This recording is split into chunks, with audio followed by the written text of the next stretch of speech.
Hello everyone and welcome back to Dark Souls 2, Scholar of the First Sin. I have, well, as always, farmed the previous areas.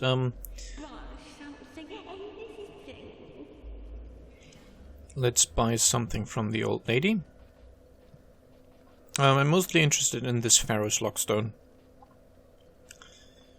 I might eventually get the Fragrant Branch of Yore, but right now that would cost me pretty much all my souls, and I'd rather spend them on leveling up a bit. But the Lockstone, well, you'll see quite soon why I want that. Actually has a purpose. They are kind of a feature. There's nothing like it in Dark Souls 1 or Demon Souls. There's special contraptions which you can activate using the Pharaoh's Lockstone, and that will have various effects.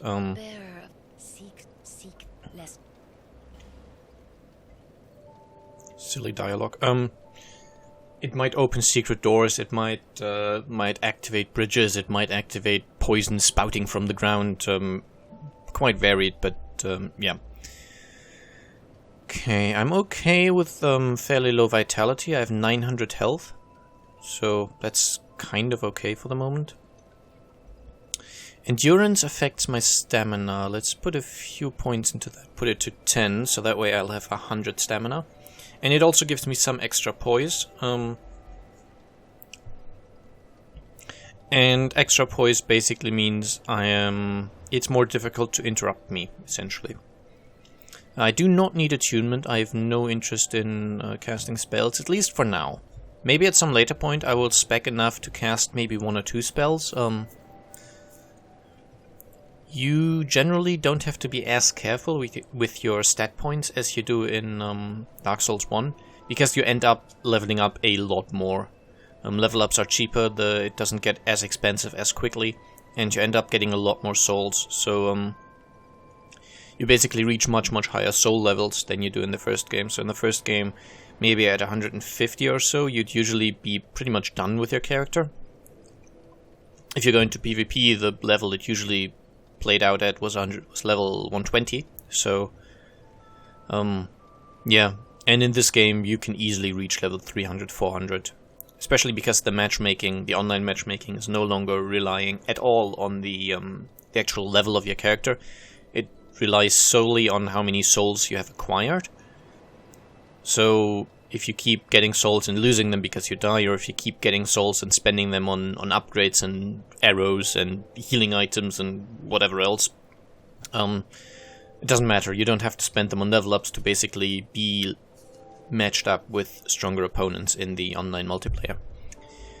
And also stronger co-op partners, of course. If you do co-op, then there's also a range of soul memory that you can interact with. I'm going to spec a little more adaptability, and then let's go for strength. This is fine. Okay, and I'm not sure. I think I haven't really done anything else off screen. My longsword is +3. I still have the short bow. There will be a place not too far in the future where I'll actually make use of it, but yeah, it's still a little ways to go. Right. Let's, I guess, head down here. Actually, no, there's another section I would like to loot first, because it'll be kind of handy. If I went down the ladder, I would eventually reach the place where I could kill...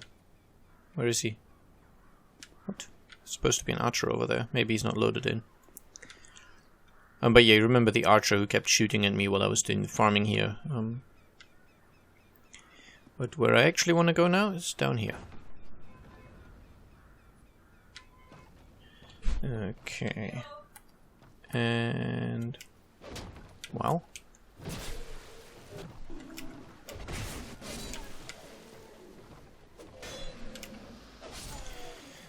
Well, good that wasn't good thing that wasn't horrendous. Okay, that's what I wanted to say. I have no idea how to get over to that section, which I'm currently looking at, by the way. I suspect it's gonna take some exploration. And I have not finished the game yet, so there's still lots and lots of bits that I haven't seen or done. And this is going to be my way out of here, leading back to a section we've already cleared. I do like the new jumping controls. They are somewhat more intuitive and handy.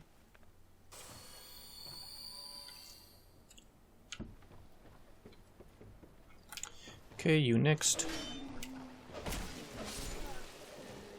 These guys aren't too strong. Especially now that I've leveled up a bit and I've got a, well, fairly well upgraded weapon. It's only +3, but at this point I don't think I could have it much stronger. To go beyond +3 I would need large shards. And I don't know if there's any way to get them at this fairly early stage. Let's start with you. Important thing is not to stand in the middle where they can both get at you simultaneously, so just go for one in that situation. I'll go clear these guys down here first. And there are all these kind of, I guess, petrified guys here, but I'm not sure if they're meant to be petrified or if that's meant to be, like, being burned, like they're ashes. I really don't know quite what they were going for here. I mean, they seem more like stone, but they break fairly easy, and there's other places where we'll meet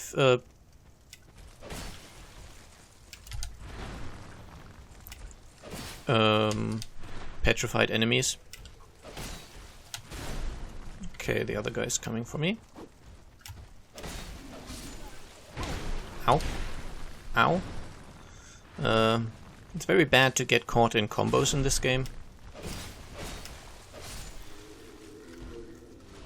Because if you get hit by the first hit of a combo, then maybe if you have really high poise, it doesn't matter. But I usually play with fairly low poise characters. And if you have low poise, then you can get stun locked really easily, and they can just wail on you for the entirety of their combo. And even really large enemies in the game sometimes have 4 or 5 swing combos. And if you're stun locked into one of those, you're just dead. Okay, is there anyone up here? No, this is where I came from. And I'm currently streaming Dark Souls 1 a fair bit in the evenings, and I'm playing Dark Souls 2 for recordings, so there's some control differences. Nothing major, but you jump differently and you slide down ladders differently, and if you use the wrong controls, that can end up pretty bad. The guy back there we're not gonna fight for a while, but there is a nice little secret here. And you have just about enough time to get in here, in between 2 attacks. And yeah, it's not really risky, it's just you have to kind of be daring enough. And your reward is a fire longsword. Now let's wait for one more blast. Pick up the soul and run. And you really do have enough time, as you can see. It's not much of an issue. There's a few more things well, there's one more thing I know I can get from here.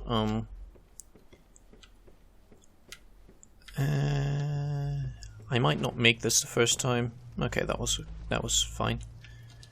And that's just 4 prism stones. Prism stones are kind of useless. You can leave them on the ground, they kind of leave a colorful mark. And you can use them to determine whether a drop was fatal or not. If you drop them down a ledge, they will emit a noise, and depending on what noise, I feel like the game is a bit quiet, but mostly that's because there's no background music, so if I'm just walking along, that's really all you hear. So yeah. Yeah, depending on the noise, it tells you whether it's going to be fatal to drop down or not. In some cases you might require a special ring that gives you a bonus that decreases your falling damage, but I think the noise difference merely says basically yes, this is survivable under the right circumstances, or no, this will always be fatal. I don't know if there's any other distinctions being made there. Okay, I'm just trying to see if I can make out how to get over there, but right now... No, okay. I'm not sure if that's even walkable at all, but there is one of those old giants. So maybe. Maybe I'll just have to find the right way. I think I'll also make myself human. I have enough human effigies, so I'll just do that. Now we'll rest. And then move on. And I'll probably clear that area down there of enemies at some point. I might not do it to all areas. It really depends.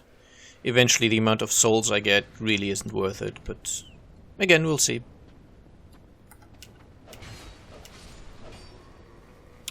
Okay. This door won't open yet. We'll get the key after we defeat the first boss. I mean, he doesn't have to be the first boss, but he's going to be the way I go through the game. That door over there doesn't open from this side. It'll be a shortcut to the first boss. We might be able to get there this episode. I don't know. No promises. Over here, kind of a nasty trap. Kill this guy before you open the fog gate, otherwise he'll just kind of get at you from behind. Okay. I don't know. I think I'll go down here first.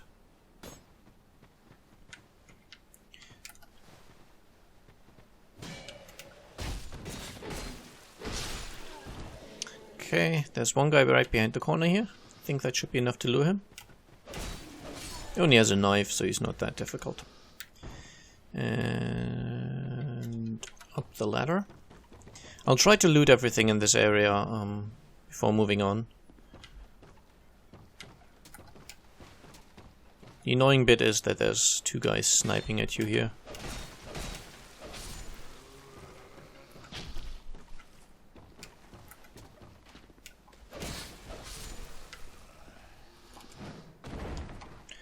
And that guy will be able to get to him from the other side. First, let's go up here. It is nice that you're able to sprint up ladders. It doesn't make sense. I mean, it's like rolling upstairs. It just doesn't work, but it is hugely convenient. Okay, that's that guy dead. Oh yeah, I can't go back this way. Fair enough. It doesn't really matter.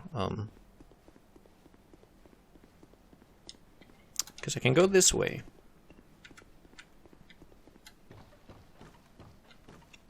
And I'll deal with that guy down there on my way out. I just want to get rid of the archer first. Because I just know he's going to keep annoying me as I make my way through here. Now here we have another slightly nasty trap. Don't sprint in here.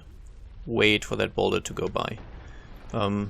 This is the guy who pushed the boulder. He dies from it. Kinda silly. And incidentally down here it's just a bottomless pit. Don't jump down there. There's no point. And here we'll meet an NPC, but first I'll deal with this archer.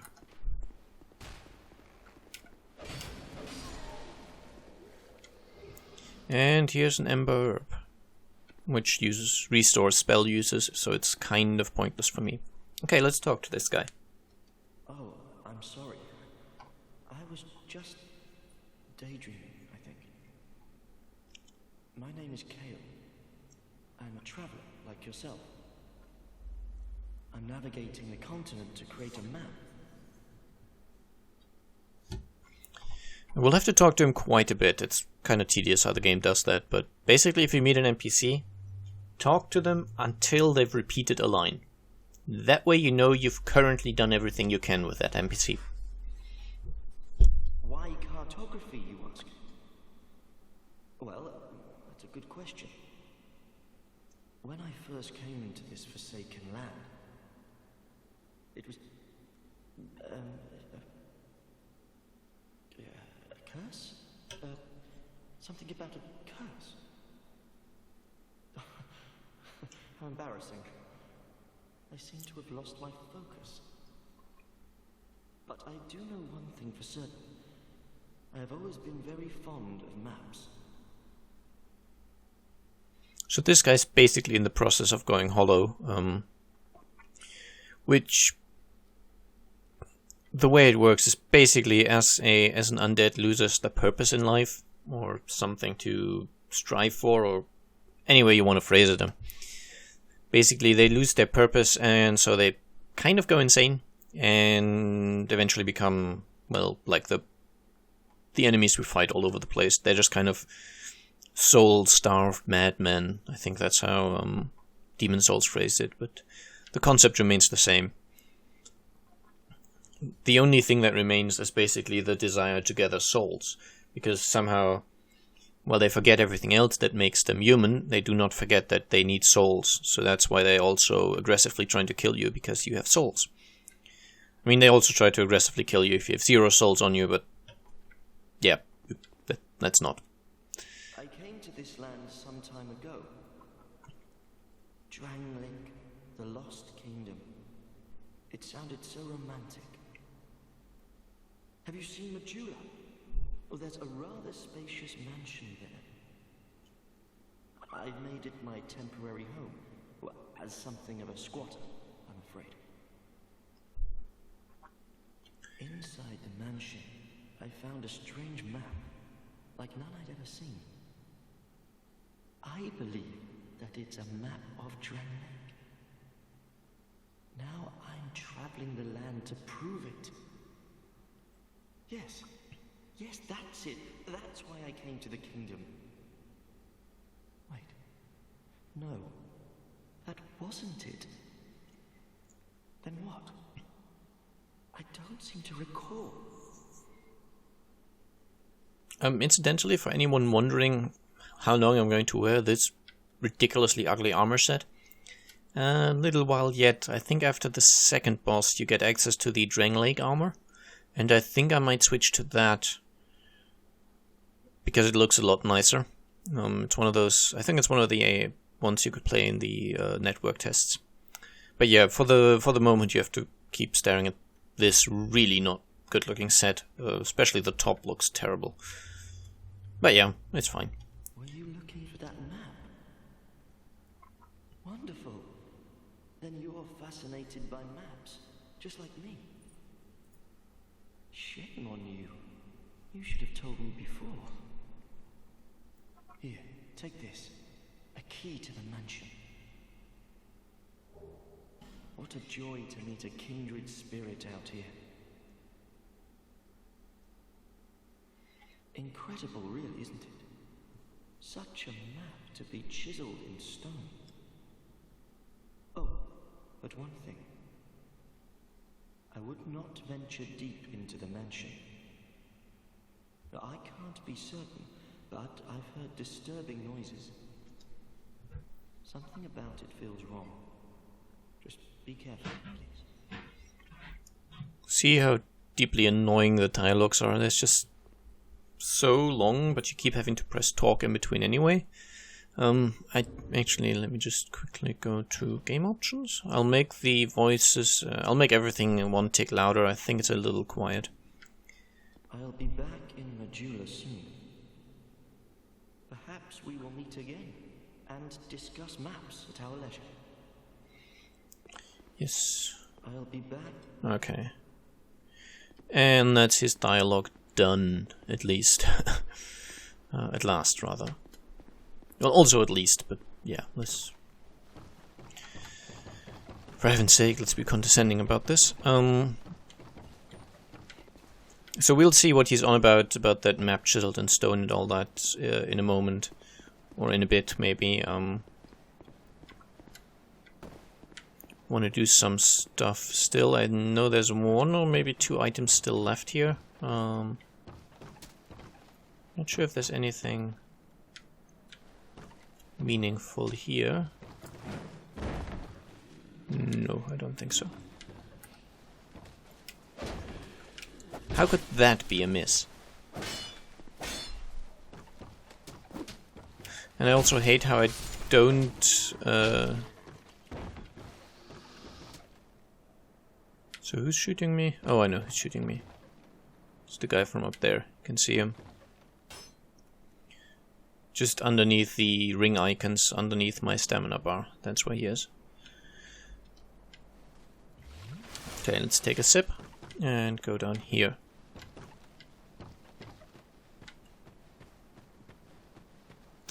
Getting to the other side of this will take a moment. We can't quite go there yet. But for now, let's just head back. Which we do by going up this ladder. Still being shot at, which is... there was one section in Dark Souls 1 that kind of did that, where you had enemies being able to take pot shots at you from a million miles away. And that was unfair. But it was one section, and it was kind of far enough into the game that you could have the tools to completely bypass the whole nastiness of it. You had to go past the section. I'm talking about the Anolondo archers, by the way, in case you're not aware. And I'm buying some. Yes, thank you. Where am I even going? Oh yeah, I know. Do I know? Yeah, I think I do. Right, I want to go over there, which... Yeah, I know where I'm going, okay. I just bought the firebombs, that's why I came back. I completely confused myself there for some reason. But yeah, that was pretty much the only section that springs to mind in Dark Souls 1 where they did really ridiculous long-range archers, which could spot you from, well, pretty much as far away as they liked. In this game, they've instead opted for every single archer in the game has a ridiculously long aggro range. Incidentally, this here is just a way to block up, I don't know, space they maybe wanted to do something with, but didn't. This will never get cleared, there's nothing behind it, it's just kind of scenery. Okay, let's roll through the barrels. Reason to do this is because this guy's attack, obviously the archer can still shoot at me. Wow, that hitbox. I was miles away from that, or I thought so anyway.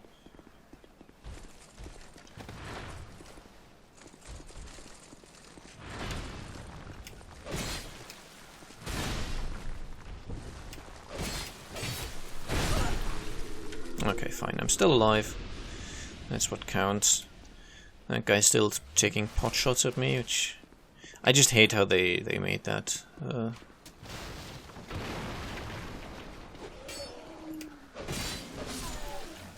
mean, even for that one section in Dark Souls 1, it was annoying that the enemies could do that.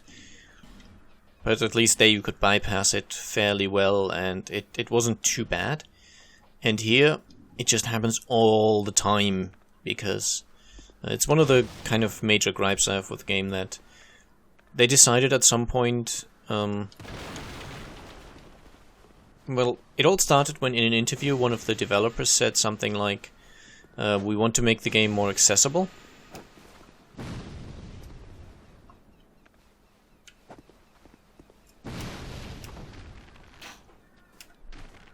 Oh, fair enough. And the community hated that, you know. They didn't want Dark Souls to be more accessible. They wanted to keep being elitist about it. And, you know, they thought, oh, if the game is accessible, that means we can no longer compare penis sizes or... Well, anyway. Not to go into too much detail, but they were very upset about the fact that it was supposed to become more accessible.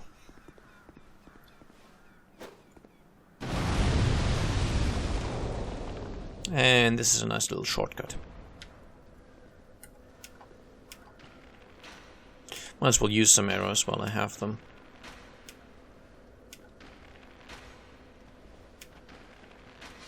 There we go. It's been about an episode though, so I'm not sure if... Yeah, I'll probably clear this area for the next episode. Again, they will be a little sparse because I do have to spend a lot of time in between episodes clearing sections. But yeah, you can fireball these barrels here, firebomb them, Any fire damage will do. I mean, you could use the fire longsword if you really wanted to, but then you'd be very close and the explosion would hit you as well. And it'll blow up the wall and you'll have a shortcut opened. I'm pretty sure that if you stand somewhere like here-ish and throw a firebomb at the wall from within while it's still intact, you can also hit the barrels with the fire AoE, which apparently goes through walls. I think that's still possible in this edition, and you can still blow up the shortcut without ever having to go around the long way, and that'll allow you to skip some sections if you really wanted to. I know that works in the base game. They might have fixed it, or removed it rather, for Scholar of the First Sin. I don't know. Anyway, if you don't have any firebombs, I just bought them because they'll come in handy at later sections as well, so no reason not to. But if you don't have any, you could also use the fire longsword, as I said, or you could use the guy who's standing up here. He's constantly throwing firebombs. And if you're standing right down here and you bait a firebomb, and then you roll away quick enough, then he could blow up the barrels without hitting you as well. So, yeah, lots of ways to open the shortcut. And, yeah, one more thing which I've noticed, barrels and barricades and such. They don't respawn just from me sitting at a bonfire. If I just sit down, it'll make enemies respawn. But it will not make barrels respawn like these fire barrels. So if you're just fighting your way through and you've destroyed these barrels, then sitting at a bonfire is not enough to make them respawn. You have to actually reload the area either by traveling. So you could travel to Majula and back using the bonfire. Or if you die, that'll reload the area sufficiently. I think if you use a homeward bone, that would also work. There's a variety of these sort of environment objects which will not respawn otherwise. And since these barrels, for example, are important because you need them to get the shortcut open, I just thought I'd mention how to get them back if you've somehow lost them. And next episode we'll be going that away down there. But as I said beforehand, I'll have to clear out the sections we've just explored. So yeah, I hope you enjoyed, and I guess I'll see you again soonish. Bye bye.